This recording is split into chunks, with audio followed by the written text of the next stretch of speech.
Hi, Bridget again. So today I'm actually in the recording studio of the library working on the audiobook recordings for my book. Right now, while I'm waiting for one of the files to convert, I have a little time, so I figured I might as well do some reading for you guys. So keep in mind, I do know I read a little fast, and it's a lot faster than what I do for my actual audiobook.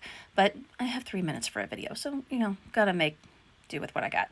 So I'll read for you what I can, and then, yeah, call it a day. Rainstorms, Book 1, The Annastone, Chapter 1. The sun had started to set as a young man made his way along the ancient streets.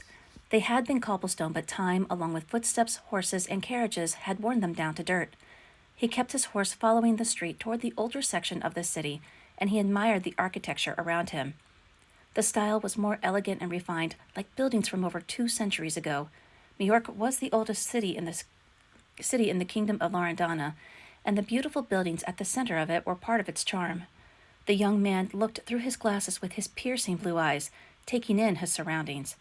He sighed with relief when he saw his destination, even if it wasn't as impressive as the surrounding stone buildings. The tavern doubled as an inn and was in great condition, even though it didn't look like it from outside. The roof, even with a few rough patches here and there, was solid.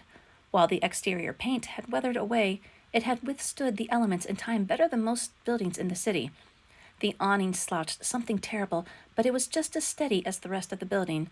The whole building was charming. All the regulars knew, and even most traveling through knew that this was one of the best establishments in town. They made fantastic home-brewed beer that had been a family secret for years. The food was second to none, with its aroma reaching the streets. He unloaded his traveling pack in saddlebags, slinging them over his shoulders before handing the reins of his black mare to the stable hand, giving the young boy a tip. He had also made sure to hide his weapons well, not wanting to frighten anyone. He went inside while putting his cigarette out before he did. Just as he suspected, the place was not packed, but comfortably crowded. Men were smoking their pipes with their friends, an elderly pair of men played backgammon, and another group of men was throwing darts.